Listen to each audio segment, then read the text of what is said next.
To order at this time. Ruth, can we have roll call, please? Yes. Commissioner Miller? Here. Commissioner Lee? Here. Commissioner Scanlon? Here. Vice Chair Schuster? I'm here. All right, are there any additions or deletions to the agenda? Not for me. Okay, is there a motion to approve? Make a motion to approve the agenda. I'll second. Okay, we have a motion and a second. All in favor? Aye.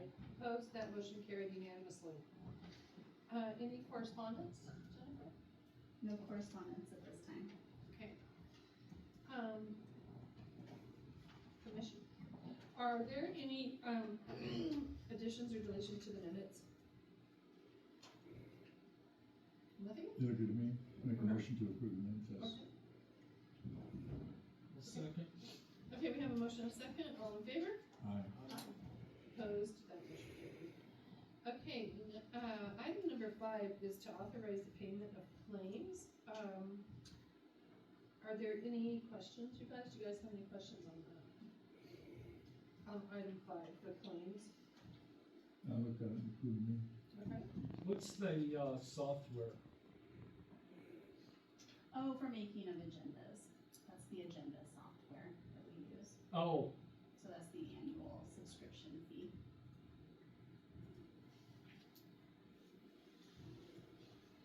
that's all I have. Okay, anything else? Public, any questions on this item? All right, then, is there a motion to approve? I'll move to approve. Okay, I'll second it. okay, we have a motion and a second. If there's no discussion, all in favor? Aye. Aye. Opposed? That motion carried unanimously. We're moving into public comment. This is the time set aside for citizens to address the commission on any item of interest to the public that is within the jurisdiction within the subject matter jurisdiction of the commission. For items that are on the agenda, public comment will be heard when that item is discussed. If your comments concern an item that is noted on as a public hearing, please address the commission after the public hearing is open for public testimony. The chairperson reserves the right to limit each speaker to 3 minutes. Please understand, by law, the commission cannot make decisions on matters not on the agenda. Would anybody in the public like to speak at this time? Okay, seeing none, we will move on to item number 7. Item number 7 is a discussion item regarding the presentation on formation of a park district, and Jennifer is presenting. So I had briefly mentioned this at our last meeting, but there are a couple of individuals that are online right now that will be presenting on the possibility of formation of a park district to do open space protection and conservation of wildlife in the Furlong area. So it sounds like, so you have a little flyer in your packet that has some bullet points on what this would mean. It would be coming through Lafco for formation of a park district application. So I have Chief Al Roca on the line and Sal. Can we get that on the screen? Dan, can we get that on the screen? We can certainly try. Do you, I need an apple. You want to take a look? Yeah, I've got this on that will take care of you doing YouTube. So this is just a report, we're not voting on it? It's just discussion. Yeah. A presentation.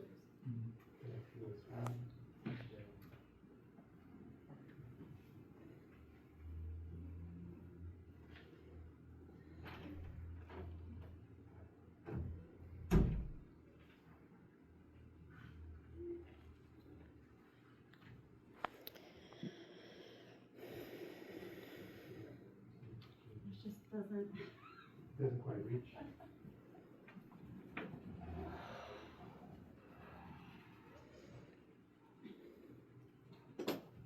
There. I can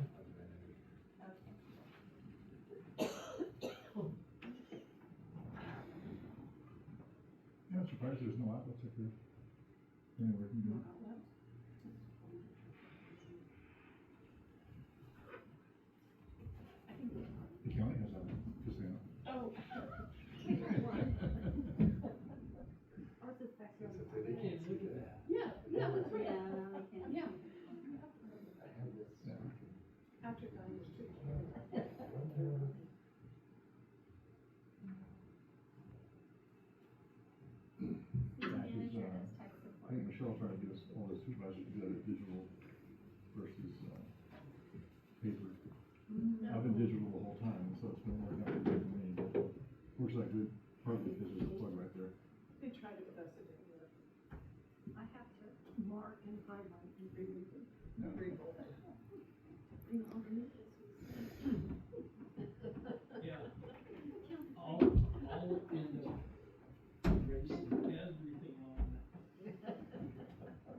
or did you wanna see the? That's perfect both? for That's me okay, right now. Wait, it is now, it's like fine. this, okay. Sorry, gentlemen, you won't be able to see the commission, but they can see you a little bit better. Okay, yeah, sounds great. So, just wanted to introduce myself, Al Roca. I am the Chief of United States Search and Rescue. It's a 501c3. I'm also a retired police officer and a former park ranger with a number of years in conservation and park management. So we have some land that's going to be donated to us, about 76 acres, right along the edge of the south side of Honey Lake. And in an area that's strategically important for the conservation of the Carson wandering skipper, which is a butterfly that is, as of a study earlier this year, going to get to the point of critically near extinction. So it has some unique habitat there, which we'd like to focus on being able to protect and restore as one part of our mission. However, it extends beyond conservation. We want to create passive recreation use for the folks in the Herlong area to be able to come and do bird watching, especially with the Pacific Flyway and the large number of birds that you get on the peak days there. Or just hiking or walking, basic passive recreational use, as well as public education and first responder training. So I have met with the Herlong Public Utility District and their fire department, and they're quite enthusiastic about us being able to put together a program to help develop them, give them some extra land that they can use, and also to be able to manage some of the lands, including areas where they say they're having issues with illegal dumping and trespassing and things like that, where we would be able to, as a parks district, create ordinances or enforce ordinances that could support both us as a park district as well as potentially Herlong in the future. So I've also spoken with the State Land Commission. They have quite a bit of land in that area, and they have advised they would potentially allow us to expand in the future if that made sense, or we could expand the park district beyond just the 76 acres.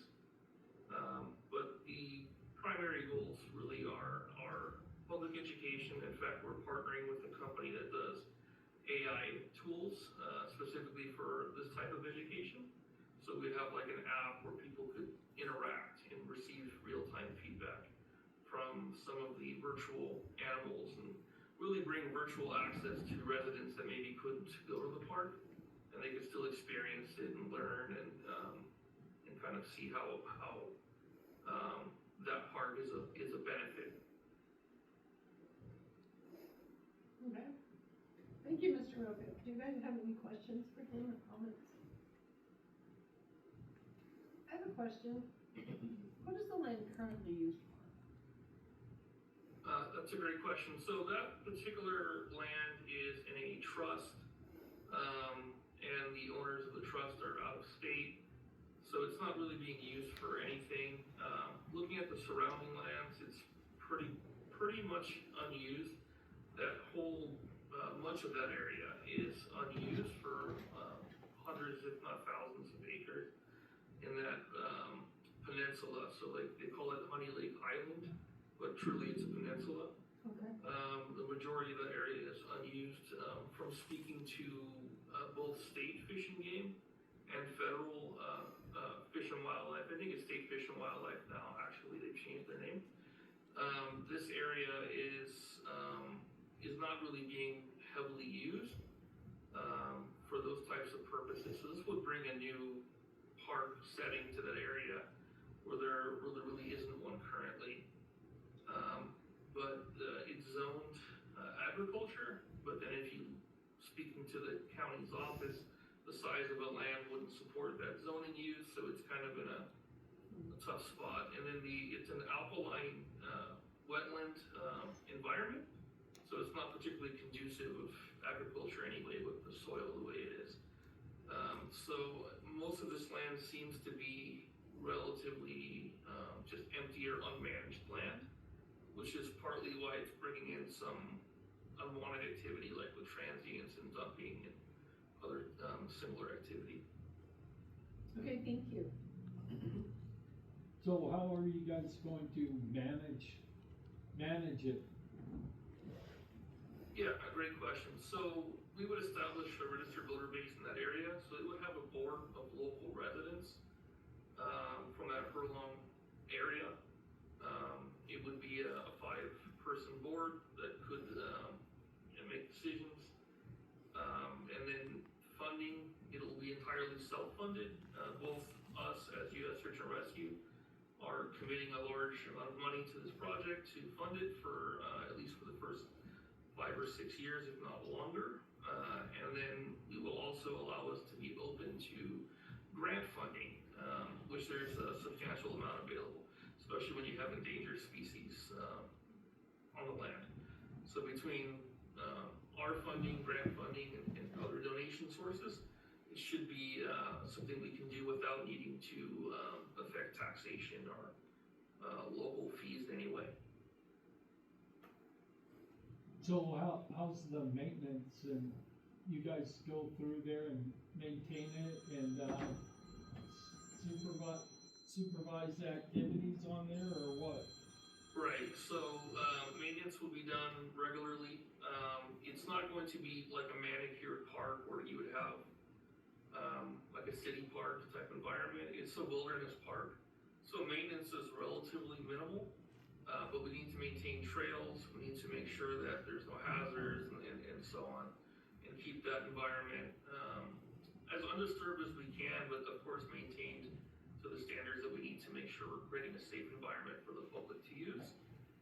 We would have volunteers also that can assist with this, and in fact, one of the things I spoke with Furlong Public Utilities District was about this, and they had advised they would support us, as needed with their folks, and we are also going to be teaming up with the Sierra Alliance, who I'm meeting with later this month, to request their assistance with it. They're a 501c3 locally who is invested in revitalizing this specific area. So we're going to be meeting with them, and that comes with it, a fair amount of volunteerism, and then limited staffing if we need it. We can budget to have some limited staffing, but based on the size and the location of it, it's largely going to be contracted maintenance and volunteer-led programs. Do you have a parcel map, or we see the location of it? And is it near a road? Is there a developed parking lot, trailheads, that kind of stuff? Right, so it's actually right at the end of Pole Line Road, I believe it's called. So at the terminus of that, it's right near where this land is located. I could email, I believe I've already given Jennifer a map, but if not, I'll email it, and that can be forwarded so you can get more specifics on the exact location. We haven't started officially the application process, so we don't have all of the information, but wanted to start to inform the commission as we move forward, because we will be doing the application, so best to be informed now. Because my vision, Sandy's here, and maybe, so that island is that finger that sticks out, right past the, you can see it pretty clear from the mark, and no? The property is right behind the wastewater plant, so it's like and that's my question when I just had our property marked, NST came out and remarked it again because of the dumping. And I'll say right off the bat that yes, HPUD's board and the community that was at our last board meeting is very supportive of them coming in with the park. I think it would be a nice addition to Furlong, and unfortunately, Chief Roca, the Sierra Alliance meeting won't be until the Wednesday before Thanksgiving, or the week before, so it's like the 18th or 19th. They canceled the October meeting too. We've had some health problems with some of our members, so we won't be having that Sierra Alliance meeting until November so that they can present at that. But the Wandering Skipper is definitely something. Every time we've done a project, we've had to do a CEQA and NEPA because of the Wandering Skipper. We've had to mark the area out there. So along Pool Line Road, there actually is areas where the Wandering Skipper has been. What I've noticed in the last 20 years, it's not always there every year, but it's kind of like, it's just kind of like how we get different spring flowers because of the winter. Seems like that Wandering Skipper kind of follows that, like every 2 or 3 years, all of a sudden we have a bunch of them, and then next year we don't have any because of the winters. But HPUD Herlong PUD has a park as one of our funds, and that is our Greenway. So, how the Lafco, this is my question and something for you guys as a board to consider, is how we will share the park in the same sphere of influence. And then B, if it's really hard to keep board members on the HPUD board, and maybe if it's possible, like to have people that at least work in the area, maybe not live in the area, be able to be on that board, because trying to get 10 people, 5 on each HPUD's board and 5 on their board may be a difficult issue. But if you got people that were invested in that area or worked in that area to be able to be on that board, I don't know how that works or how their policies and procedures will go together. Because I know HPUD's is they have to live there and you have to be a permanent resident. You've got to live there for more than 8 months out of the year to be on our board. And sometimes that gets really difficult to find board members. Right now, I'm lucky. I had a board member that has just left for personal reasons, and I've gotten 3 applications, which normally I'm pulling from the community, knocking on doors, asking for people to be board members. But right now I do have 3. That being said, we're very supportive of them coming in and helping the community and trying to beautify the community. That's what Sierra Alliance, I'm the vice chair of Sierra Alliance, and we really are there to support the mission of the depot and to grow that community. I mean, the depot's got 2,500 employees, the prison's got 500 employees, and with all the carpooling, they either live in Susanville or they live in Reno. We don't have a lot of people living in Herlong. We have a lot of older people that have been there for years, and I love my people that are generational there. They are the greatest friends and family of the district. But unfortunately, like he was talking, we have transients or squatters, and I've dealt with the sheriff's office. I mean, I don't know if you guys are aware of, but I, a few years back, invited the sheriff's office. We are the South County Sheriff's Office. My conference room is open for the sheriff's office to do any business they need to do in South County, trying to bring that presence of the sheriff there, because we were getting a lot of places squatted. And when I talked to officers, unfortunately, if the owners of those properties don't step up, there's nothing the sheriffs can do.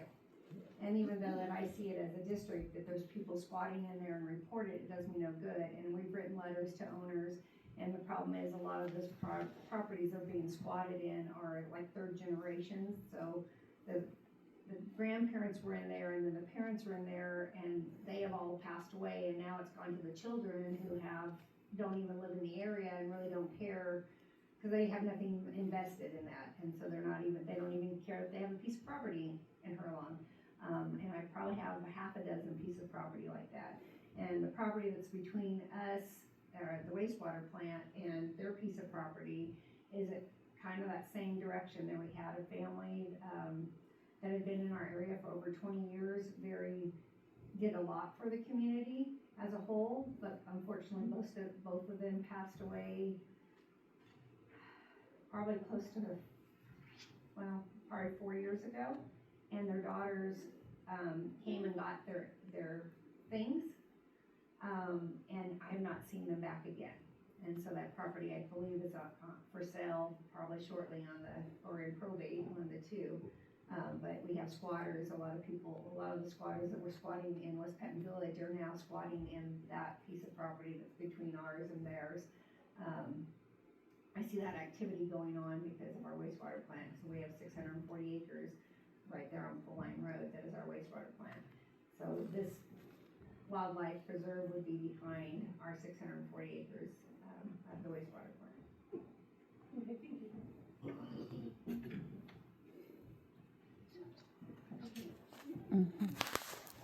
Wondering if you're saying you have people who dump waters out there, do the sheriff's office actually police that for the dumping, or do you police that for the dumping and then call the sheriff's office? Or? There's nothing, it's our responsibility when they dump. We're looking right now at 2 different grants to get our property cleaned up. Because there is grant money in the state of California to clean up areas like that. But on a whole, if the property owners don't speak up, there's nothing I can do. And there's nothing the sheriffs can do either because there's nobody claiming that property. And like I know in Susanville too, it's the same thing, that if the property owner doesn't say, I don't want squatters or anybody trespassing, I guess there's not much you can do. I've requested and the funny thing is most of the places in West Patton Village that have squatters, the third generations are still paying the bill, the water and sewer bill, on a monthly basis. And I'll send letters saying, hey, just let me know, are these people supposed to be here? And if they're not, please send me a letter so I can give it to, a sheriff's officer so they can make sure that your home is safe. And I get no response, but I get a check on a monthly basis. I've spoken to the sheriff as well in part of this process, and they're very supportive of this idea. And when we create the public land, I've spoken to the State Land Commission. There's something like 1,300 acres of land that's basically shoreline there, and an additional, I think, 3,000 or so on that island. So they've got a big expanse of land that belongs to the state, and it's considered school land. So it has to have some benefit to the teacher's retirement.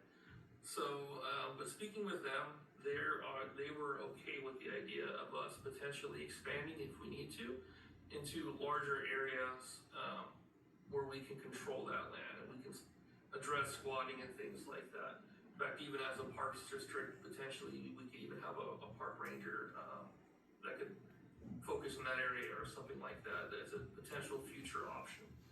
But yeah, so the idea of some of these families that are leaving land behind, if we're a parks district, we can even reach out to them and ask if they don't want that land, if they could sell or donate it to us, and we can expand that into larger public use and then more managed to revitalize that area. Okay, you on the public, would you like to speak now?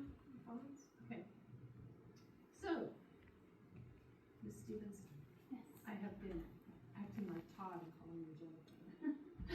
Ms. Stevenson, our executive officer, do you have any, didn't somebody else have a present or something to say? Is there two or just? No, he's there Okay. to support or to answer any other questions. Okay.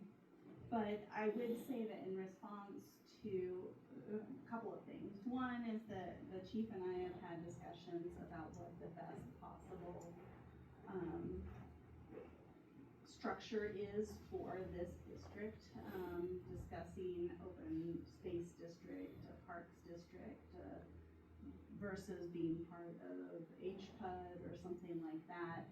And ultimately, based on everything that we looked at, park district was the best answer, most suited for what they were doing.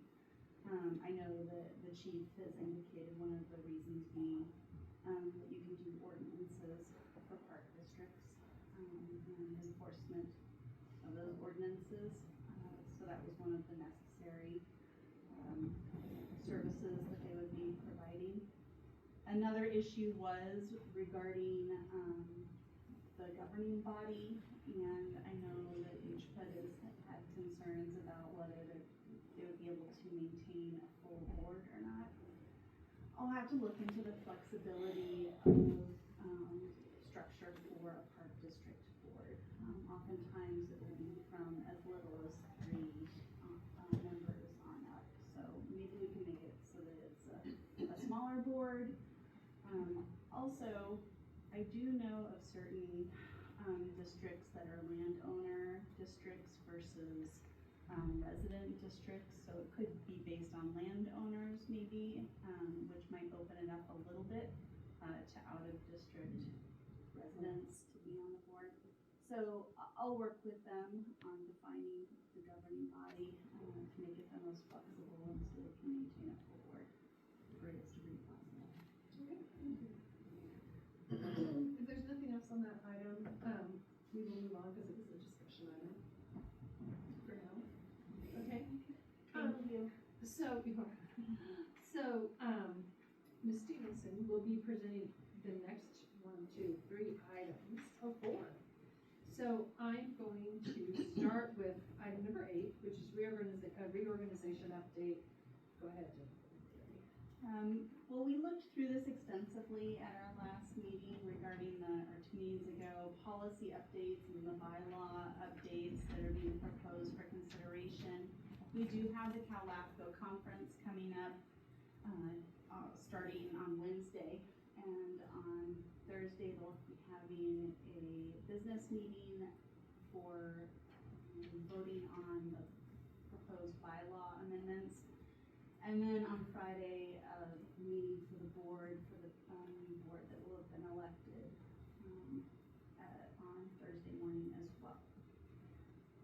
Included in your packet today, not to go into too much detail, is an updated work plan that's been provided by Lafco. They had last spring a workshop that developed this kind of strategy or work plan. Let me see if I can pull it up here. That I provided previously, but this is an updated version as of just a couple weeks ago. So as far as it looks right now, they're on time to meet their deadline of having everything complete by the end of 2026, but more likely towards the beginning of 2026.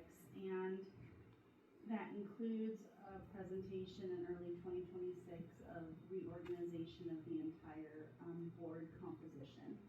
As it exists right now, the board is 4 members from each region, consisting of representatives of each commission type, so county, city, public, and special district.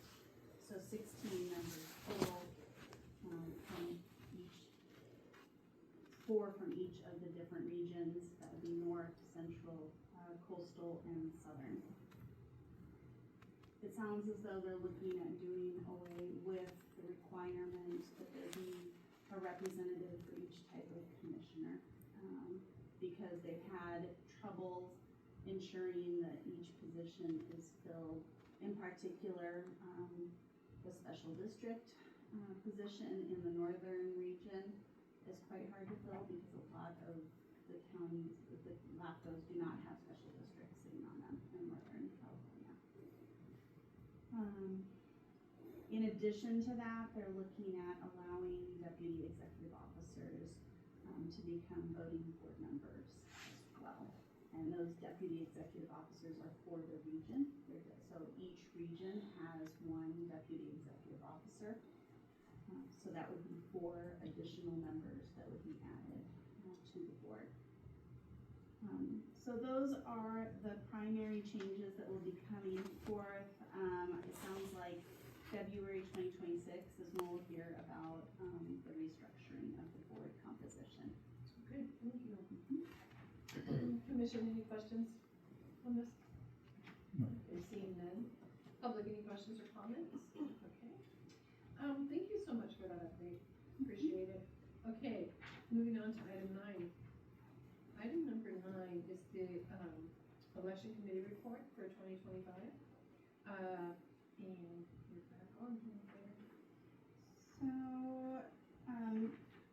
at the conference, this week on Thursday, Commissioner Scanlon is your voting representative and will be, voting for Lafco. Let's see here, at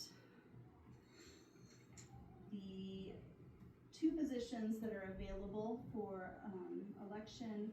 One is county representative. There are 3 nominations for the county representative. Nancy Ogren from Siskiyou, Chris Kellstrom from Shasta, and Kevin Doss from Plumas County. Their information is in your packet. And then for special district member is Ricky Peck from Nevada, Lafco.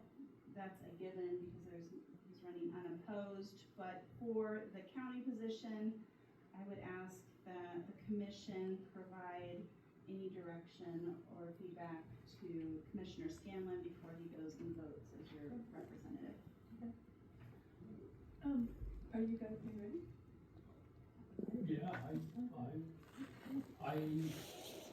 think, Kevin Doss would be my recommendation for. I agree with you. He was the one who was from the rural community and had 15 years experience and he was in law enforcement. Yeah, he's over in Plumas County. Yeah. And he's a really good level-headed person. When he was on the, I met him down at the, new supervisor training and everything, and so I've talked with him and everything, and I think he would be a good representation for Lassen County. I know the other, I know one of the other one, Nancy, and I don't think she has Lassen County in her best interest. Nancy looked like a good candidate, she's the incumbent, but I also looked at Kevin Goss, anyway, he had a really good record of, attending the various, conferences and the meetings, and very dedicated, it would seem, to, Lafco. And I don't know him, I was kind of calling out on to find out, so I'm glad to hear your recommendation, but I would go along with that. I guess you met him. I've never met him, but I read his resume. Oh, okay. And the questions that were asked, and I thought, I just liked him. I liked the amount of years he had experience compared to every other candidate. And I also liked the rural community, the part, I think he would serve us well. Yes. Seemingly so. But I do not personally know him. I've never met him.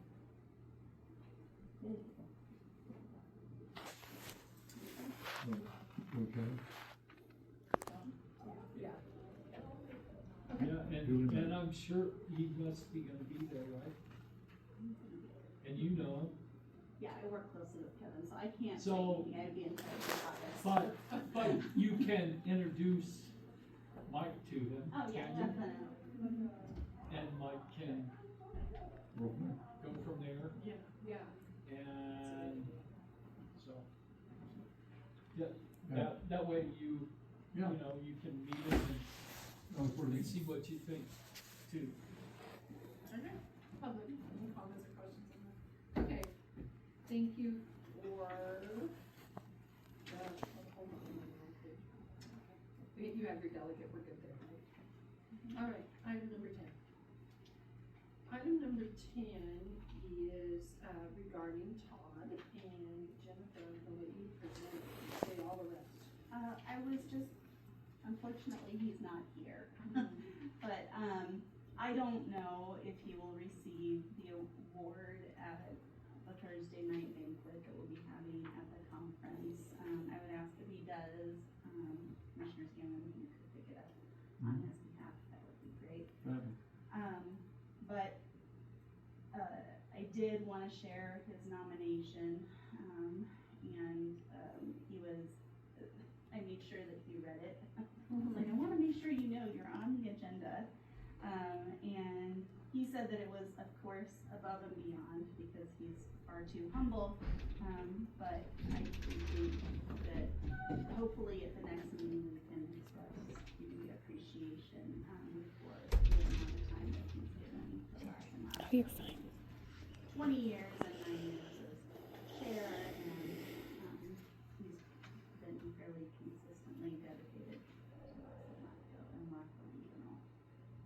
Well, yeah, he deserved the achievement of our nomination. The least we could do for him. Do you guys have anything else to say? Public, any comments on our achievement award nominee? Okay. Thank you for that. And is that it? Did we get through it? No, hold on. I turned my page to say executive officer report. There we go. Jennifer, are you ready? I believe so. So ethics training outcome, we hosted the ethics training and there were more than 20 individuals there at the ethics training, so it was a great outcome. And we'll have to think about hosting again in 2 years. Those come up usually do, but it was a larger outcome than I expected, the turnout. And then Spalding CSD, during the meeting where we were reviewing Spalding CSD status back in June, we discussed moving forward that there would be quarterly reports to the commission and general just to provide you a quick update on what their status is. And then every 6 months, then we would do a full update on their a little bit more detailed level. So this is just a quick quarterly report to let you know that I've met with the district twice now, district staff. We've gone over several different options for addressing the issues at hand, things like agenda developing software for them, things like how to have access to their website. Their website was transitioned to Streamline, but they weren't aware that they could use Streamline as a support mechanism for making changes and updates to their site. So they've begun doing that. We talked about, what else?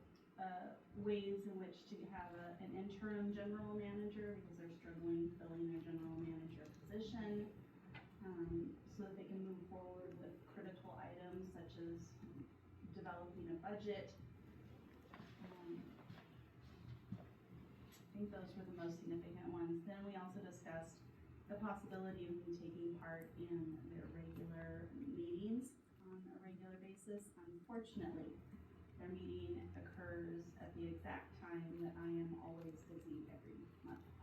So we discussed possibly having a special meeting where I can take part. The other part I do have for this is that reporting back to the public at the meetings regarding what we have discussed during these 2 meetings between staff and Lafco for transparency purposes. It's my understanding that that has occurred. I wouldn't know otherwise. I do know the district right now is struggling through an issue regarding, they had a board member that stepped down and then decided not to resign. So returned to the board and has continued to sit on the board and is making, is voting and actively participating on the board, but there's members in the community that don't agree with the way that occurred. So I do know that that is an issue at the moment. And I should probably stop there because I'm certain that there are people that would like to provide public comment on that particular item. So I'll get back to my other 2 items after. Okay. I'm opening this up to public comment at this time. You have 3 minutes. You have? No? Okay. Okay, I have a question. why can't they have the board members make a budget?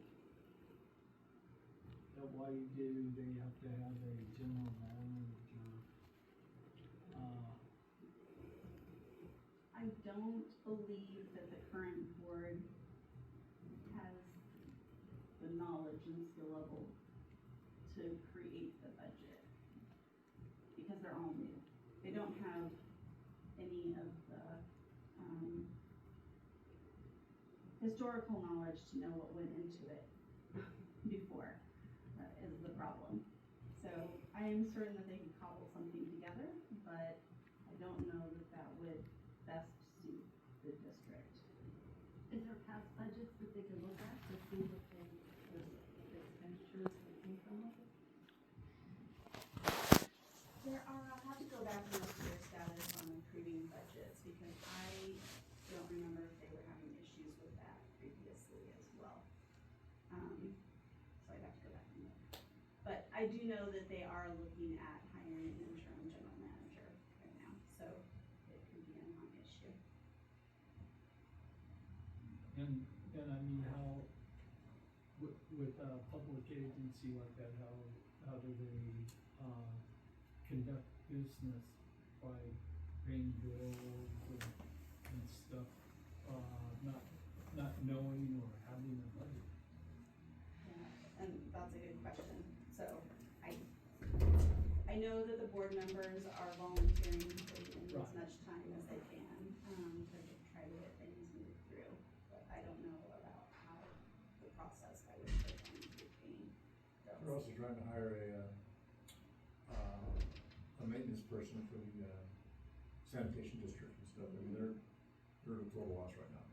Right, no, I mean, Yeah. those Yeah, they're guys that are on the board are, in my opinion, great people, but, you know, I mean, how can we, you know, I mean, I just don't understand, I mean, if we're supposed to be providing them with some guidance or whatever, how can we help them out in that regards? Or are we just supposed to let them? Well, and that's what these couple of meetings have been about, just a couple of steps to help them move forward, because I've been meeting with generally 2 board members and 1 staff member, at each of these meetings, and just talking about small ways in which they can address the challenges that they're having. So, can only cover so much, and, you know, just as simple as how do we take care of our website? And I was lucky in that I know Streamline and was able to provide them contact information for support, and they're able to reach out and get training for all of the staff as a result of that. But I know it sounds small, but a huge step for transparency purposes. That was also why I recommended looking at getting an interim general manager. If you can't get one that's permanent, then you might as well have an interim one to address some of these issues in the short term. So if you have thoughts or ideas, I can pass them along. I have another meeting scheduled. Concerns, we can talk through how bills are getting paid, that process, and what they've done in past years for budgets. Yeah, I mean, I don't know, but, I mean, yeah, Mike. We have a member of their board in attendance today, maybe she can enlighten us. If she's willing. Well, I just got appointed in August, I guess the perfect question or is, September, I'm sorry, September. how are they paying their bills, do you know? As far as I know, 2 board members are. But without a budget, a few of us don't wanna prove anything. And we did have a volunteer that offered to do the budget.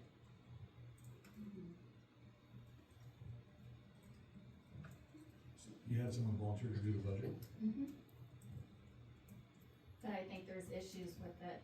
I'd have to talk to her again. Okay, thank you. You're welcome. Chairman. So CSDA, and I don't know if they're a member of California Special Districts or not, but Rick Wood has 1 to 2 people that help a lot of small districts that have problems with their financials. So it might be such that they could reach out to Rick Wood at CSDA and see if him or his, person that he's got helping him now would be willing to come up to Spalding and maybe do a review of their past audits to come up with a budget for them. So at least they could have somebody that's an outside source that could review that and come up with, an agreeable budget for their board. Not sure, I mean, Rick's pretty reasonable. I think the travel up would be the most expensive, but, I would love to, I'm always welcome to have Rick at my house. If, he's never been there, but he fits right in. He's a cattle person and a horse person, so he always has his hat and his cowboy boots, but, and I will see Rick tomorrow at the SDLF meeting, so if, that's something that you would like me to pursue or find out what a quote might be for them, I could ask Rick tomorrow. And he's with CSDA. He is their finance officer. Thank you. Welcome. Anything else on this today? Okay. Herlon PUD approached me to sign off on their SDLF excellency and transparency, certificate or award, and I did so, and they have everything, so when do you hear back on if you receive it? This is our renewal. Renewal, okay. So, and actually I'm submitting it tomorrow because Brianna, you've seen the packet, and so it's hard to email it all. It would take several PDFs, so I was just gonna submit it to Amber tomorrow when I go there for the board meeting. So we'll know by the end of the year, if not sooner. Yeah, the packet's like this, but. Yeah, cause it's everybody's certificates and accomplishments for board members and staff. And then lastly, seating of special districts on Lafco, we've been talking about for some time. Tomorrow I'm doing a presentation to the supervisors regarding possible approval of the alternate funding allocation we discussed ages ago. The city approved a resolution approving as opposed to 1/3 of the budget being allocated to special districts should they join. 16% would be allocated to special districts if they join. So we have the sign off from the city, but still need it from the county. So you'll have a resolution. I'll do a little presentation. Okay. Anything on that? Any questions for her? Okay. All right. Commissioners, any reports? Nothing? All right then, we have a motion to adjourn. I'll move to adjourn. I'm sorry.